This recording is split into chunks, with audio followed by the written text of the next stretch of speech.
When Blackadder was on, I used to walk around the neighbourhood and look in people's windows. See if they're watching. Seriously, see if they were watching. So Do you know the viewing figures for your own postcode? Yeah, exactly. I know the viewing figures for my own street. How hard was film to break into for you? Well, I got unbelievably lucky. I mean, the good thing was I had a very bad experience, which is that I was asked by a charming American producer to write a movie. I went to America, I wrote it, and it was going to be. They weren't keen enough to make it, but it was. I really didn't like being in LA. There was a hilarious meeting where they said, we love the film, everything except the dialogue, the characters and the jokes. I said, that only leaves the title. And they said, we hate the title. So I flew home and said, every movie I ever write is going to be set in the street in which I live. And that's when I wrote The Tall Guy, which was originally called Camden Town Boy, because I was living in Camden. And then I wrote Notting Hill, which was called Notting Hill because I was living in Notting Hill. So I had that. So to that extent, I had the bad experience, but I got unbelievably lucky then. Met Tim Bevan.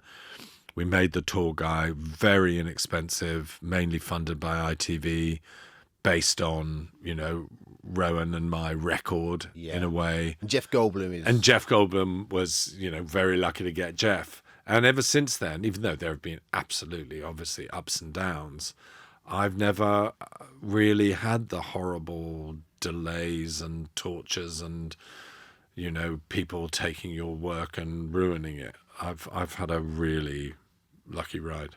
What do you put that down to? Well, to some extent, I think not being tempted by, money or America. I've been offered films for which I wasn't suitable. Uh-huh. I didn't choose to do it.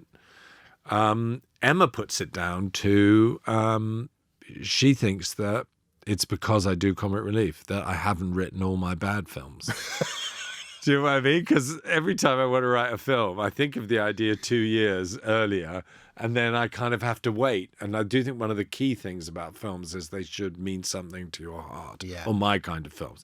They should be things that you've really stewed on. They should be a long-term relationship. And I did, before I started doing comic relief, I did write a couple of films very fast, which I immediately abandoned because they were, meaningless. It's hilarious. People will be listening and saying, what's the meaning? Did you get the meaning of Mr. Bean, the ultimate disaster movie? There's a lovely line that I read. You say optimism is underrepresented in films, which is so true, and in writing, in that the dark side's always dominant, right?